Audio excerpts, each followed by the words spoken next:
오늘 이야기는 예수님께서 성전을 척결하신 이후, 그 사건 이후로 그 성전 안에 있었던 지도자들이 있었죠. 대제사장들과 또 사두개인들도 있었을 거고요. 서기관도 있었습니다. 이들이 무슨 권위로 당신이 이런 일을 행합니까? 라고 이야기하고 있었습니다.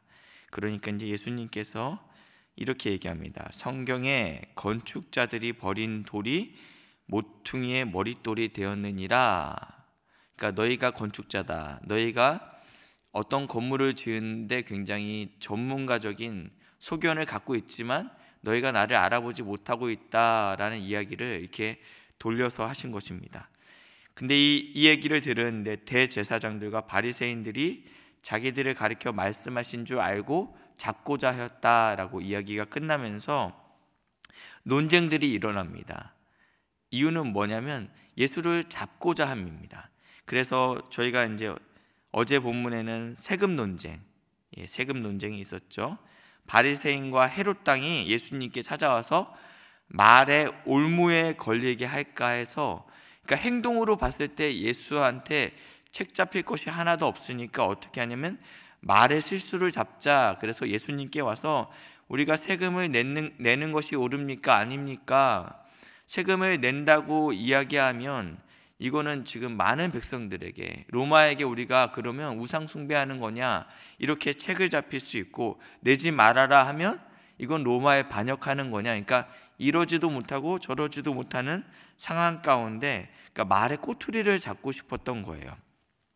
이 세금 논쟁을 예수님께서 멋지게 이기셨죠. 가이사의 것은 가이사에게, 하나님의 것은 하나님에게 바쳐라 라고 하면서 더 이상 이 바리새인과 헤롯 당이 할 말을 잃게 만듭니다. 그리고 나서 오늘 본문인데요, 바로 그날, 그러니까 이 세금 논쟁이 있고 나서 바로 같은 날 이 사두개인들이 찾아왔습니다.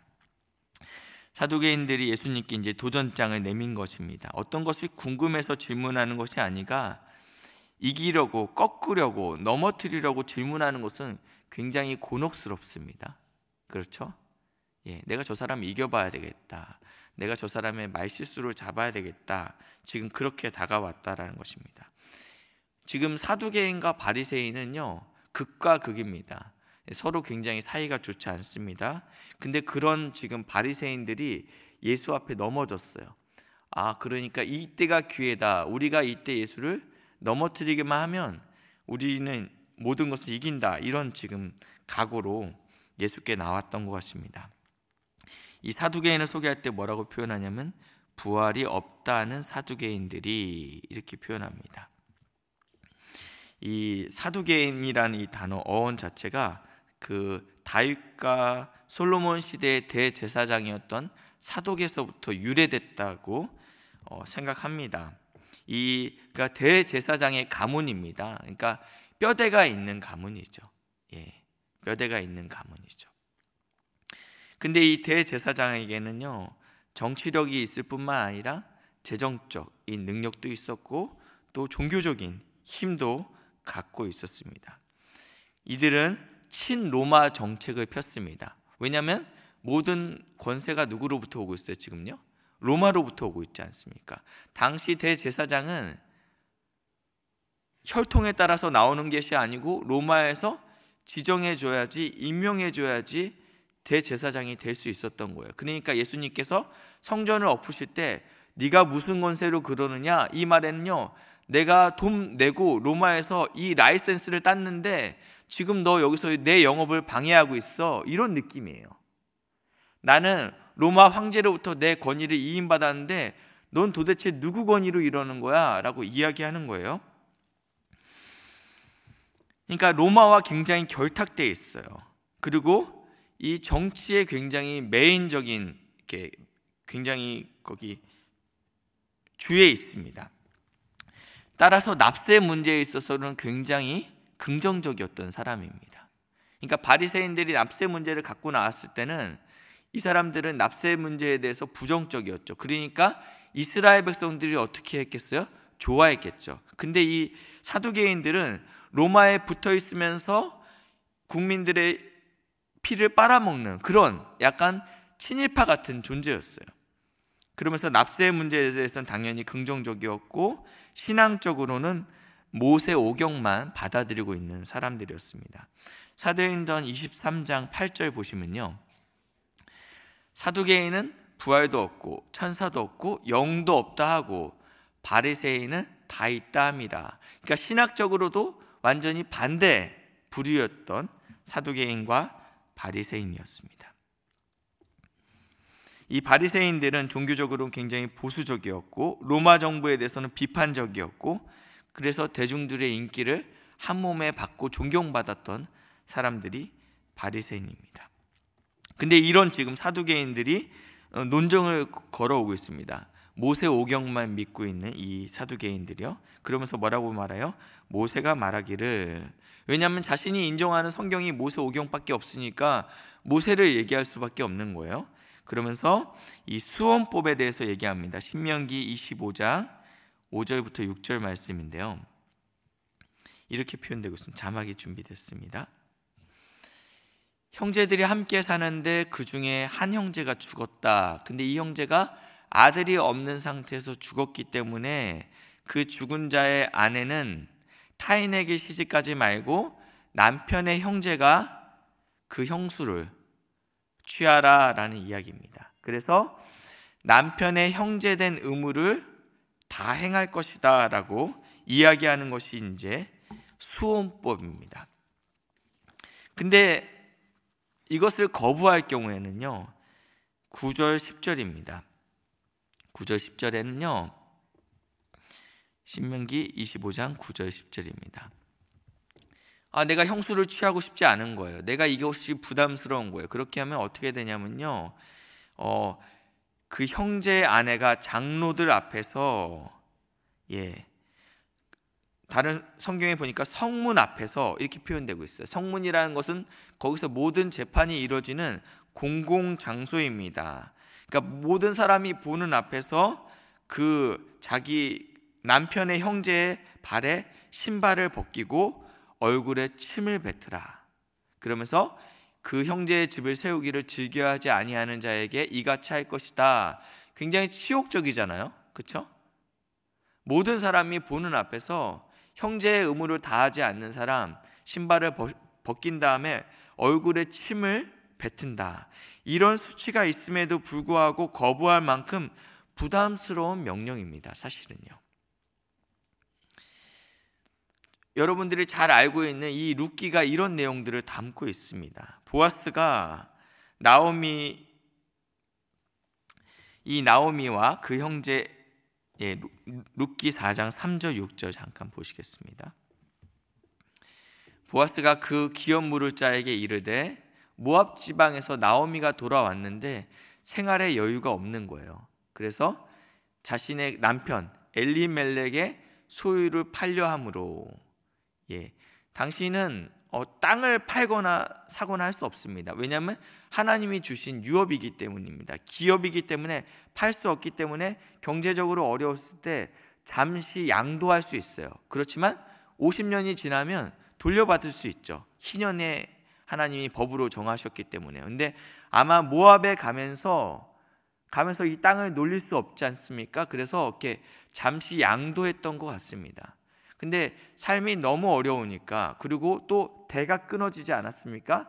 아들도 다 죽었고 손자도 없습니다.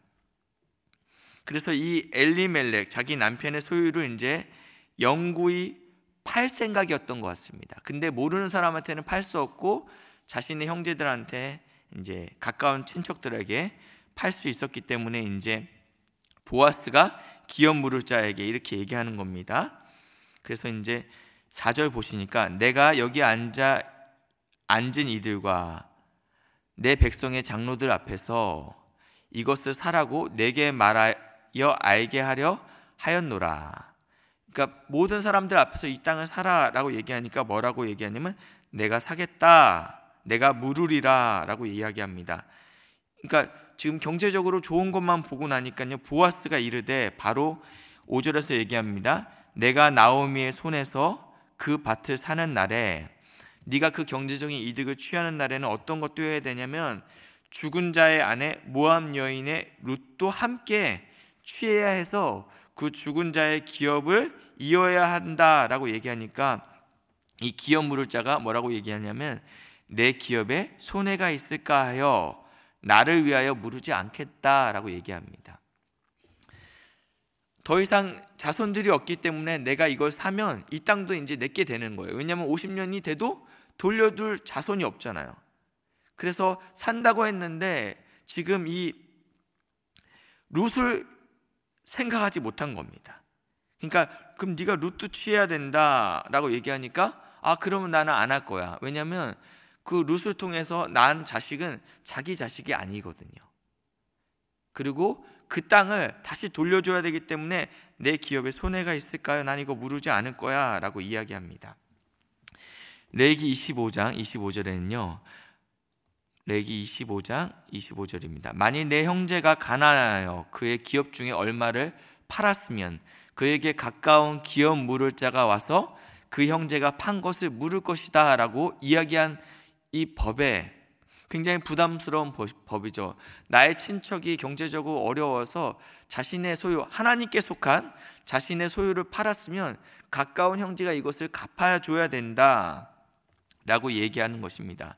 그러니까 하나님께서 만드신 이 모세의 법은요, 사회적 약자인 과부를 보호하고 또 경제적인 책임까지 감당해야 되는 무거운 의무의 자리이고 숭고한 헌신을 요구하는 법인데, 지금 이 사두개인들이 이 법을 우습게 만들었어요. 첫째부터 7째까지 있습니다. 예수님 첫째가 죽었어요. 둘째가 아내로 맞이했습니다. 둘째도 죽었어요. 셋째가 또 아내로 맞이했습니다. 셋째가 죽었어요. 7째까지 모든 사람이 다 이 형수를 취했습니다. 그리고 부활했는데 누가 이 여인의 남편이겠습니까? 그러니까 하나님이 만드신 법의 의도를 전혀 고려하지 않고 아주 자극적이고 극단적으로 억지스러운 상황을 만들어서 예수님을 지금 넘어뜨리려 한다는 것입니다. 이런 사두개인의 도전에 예수님께서 오늘 읽었던 본문에는 너희가 성경도 하나님의 능력을 알지 못하는 거로 오해하고 있다라고 얘기하면서, 네가 죽은 자의 부활을 논할진데 부활에 대해서 이야기하자면 나도 할 말이 있다라고 얘기하면서 주님께서 출애굽기 말씀을 꺼내들어요. 그러니까 너희가 모세오경밖에 얘기 안 하니까 그럼 나도 모세오경으로 얘기할게 라고 이야기하는 거예요. 어떤 얘기입니까? 여러분 잘 아시는 떨기나무에서 주님께서 부르시는 사건이에요. 사두개인들이 가장 신뢰하고 존경하는 이 모세, 이 출애굽기 사건은 어떤 사건이에요? 모세의 소명장이잖아요. 그러니까 이 사두개인이 모를 수 없는 장입니다. 그렇죠? 모든 성경을 통틀어서 가장 많이 들었을 만한 성경 본문을 가지고 나와서 부활을 증거하고 있는 장입니다. 광야에서 모세가 이제 40년간 인생의 죽음 같은 시간을 보냈죠. 40년간은 왕처럼 대접받다가 40년간은 자신이 부정받는 시간이었습니다. 자신의 존재를 어디서도 확인할 수 없는 그런 인생의 마지막까지 간 순간에 주님께서 광야에서 나타나는데 떨기나무를 통해서 나타납니다. 광야에 흔히 나타나는 떨기나무, 광야에 수분이 없고 습기가 없지 않습니까?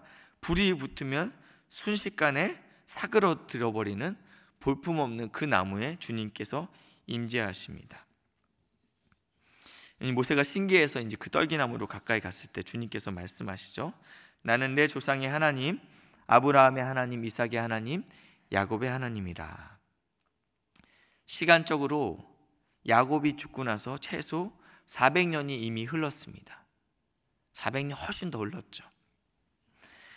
주님께서 말씀하시려면 좀 최근에 있었던 일을 말씀하셔야 되는데 400년이 지난 사건을 지금 들고 와서 말씀하십니다. 지난 선조의 이름을 이야기하면서 시간과 우리의 인식, 우리의 상식, 떨기나무가 불에 타고 있는데 10분이면 다 사그러들, 그래서 잿밖에 남지 않아야 되는 떨기나무가 여전히 타고 있는 우리의 인식을 초월하는 하나님께서 말씀하시는 것입니다. 죽은 자 같았던 아브라함에게 이미 육체적으로는요 더 이상 자손을 볼 수 없다고 의학적인 소견이 나온 상태죠. 더 이상 자녀를 출산 없고 불가능하다는 그 아브라함에게 아들 이삭을 허락하신 나는 능력의 하나님이다. 이 하나님이 죽은 자의 하나님이 아니고 산자의 하나님이다 라고 예수님께서 말씀하십니다. 이런 예수님의 대답에 사람들이 놀랐다라고 얘기합니다. 더 이상 논리적으로 반박할 수 없는 거예요. 논리적으로는 수긍할 수밖에 없는 상황이 됐습니다. 사두개인들이 돌아갔죠. 그래서 사두개인들이 변했습니까? 사도행전 9장 4장 1절 2절인데요. 예수님이 승천하시고 나서 예수님의 제자들이 예수님의 부활하심과 그것들에 대해서 전하고 있었어요. 사도들이 백성들에게 말할 때 누가 등장합니까? 제사장들과 성전 맡은 자와 사두개인들이 이르러. 이게 그러니까 다른 부류가 아니에요. 그렇죠? 이 사두개인들 자체가 대제사장의 혈통이라고 했어요. 그러니까 굉장히 이 종교 지도자들이면서 로마와 붙어 있고 또 정치적으로도 굉장히 힘이 있는 갑들입니다. 그러니까 현세에 만족하고 있어요. 이 땅이 굉장히 만족스러운 사람입니다. 이 땅에 불편한 게 없는 사람들이에요. 그러면서 뭐라고 얘기했냐면 예수 안에서 죽은 자의 부활이 있다고 백성들을 가르치고 전함을 싫어했다라고 얘기하고 있습니다. 부활이 있다라고 믿는 사람들은 더 이상 죽음을 두려워하지 않잖아요. 그렇죠? 부활이 있다라고 믿는데 여전히 내가 죽음이 두려워요. 부활이 있다라고 말하는데 현세에 만족하고 산다라는 게 말이 안 된다라는 거예요. 이게 불편한 거예요. 사두개인들은 나는 부활이 없기 때문에 이 땅에서 모든 것들을 다 누려야 되는 거예요. 그렇죠? 이 땅에서 내가 명예도 받아야 되겠고 존경도 받아야 되겠고 사람들의 칭찬도 받아야 되는 게 이 현실주의자들이에요. 근데 이 메시지가 굉장히 부담스러운 거예요. 나는 지금이 좋은데 저 메시지가 자꾸 나를 부담스럽게 한다. 예수를 믿는 사람은 죽음이 두렵지 않고 죽은 자의 부활이 있기 때문에 여기서 이 땅에서 크게 마음을 두지 않기 때문입니다. 고린도전서 15장 19절에 이렇게 표현하고 있어요. 만일 그리스도 안에서 우리가 바라는 것이 다만 이 세상의 삶뿐이라면, 앞에는 어떤 내용이 나오면 부활이 없다면 뭐 이런 얘기가 나와요. 그러니까 부활이 없고 이 세상의 삶뿐이라면 제일 불쌍한 사람이 누구래요? 우리라고 얘기하고 있어요. 여러분 그렇게 살고 계십니까? 부활을 믿는 사람은요 세상 사람이 볼 때는 불쌍한 거예요. 왜 저렇게 살아? 왜 저렇게 재미없게 살지? 한 번뿐인 인생 왜 저렇게 살지? 이해가 안 되는 게 지금 부활 신앙을 믿는 사람의 삶이라고 성경에서는 이야기하고 있습니다. 사두개인들은 부활이 없다라고 믿기 때문에 이 땅에서 모든 것들을 다 누려야 된다고 믿고 있어요.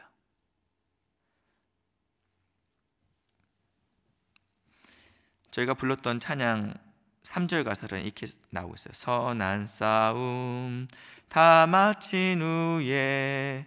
그러니까 이 땅에서는 우리가 선한 싸움을 싸워야 됩니다. 계속 불편해야 되고 계속 영적인 전쟁을 해야 됩니다. 우리 주님 배우리라 사망 권세 다 물리치고 주님이 다스리니 영광 넘치네. 살아계신 주 나의 참된 소망 두려움이 사라지네. 사랑의 주네 갈 길 인도하니 내 모든 삶의 기쁨 늘 충만하네. 부활의 기쁨이 있는 사람은 선한 싸움을 다 마친 후에 우리 주님을 뵐 줄 믿습니다. 부활을 믿지 않는 사람은 이 땅에서 선한 싸움을 싸울 힘도 없고 능력도 없습니다. 우리의 참된 소망이 부활이 있으면 두려움이 사라진대요. 왜냐하면 이 땅이 끝이 아니니까요. 부활은 그냥 추상적인 것이 아닙니다. 부활하는데 언젠가는. 근데 이 땅은 전혀 무기력하게 살고 있어요. 사두개인처럼 살아요. 나 부활 믿는데 사두개인처럼 살아요. 내가 이 땅에서 영화를 누려야 돼. 내가 이 땅에서 영광을 받아야 돼. 진정으로 이 부활을 믿는 아브라함의 하나님, 이삭의 하나님, 야곱의 하나님, 이미 시간적으로 400년이 다 끝난 것 같은데 주님께서는 이미 여기에 현재적으로 말씀하고 있습니다. 사랑하는 우리 믿음의 동역자들, 부활의 신앙으로 승리하시는 복된 은혜의 삶을 살기를 예수님의 이름으로 축복합니다. 기도하시고 돌아가시겠습니다. 주님, 아버지 하나님 감사합니다. 주님 은혜를 부으시고 이 땅의 안락함과 포기와 십자가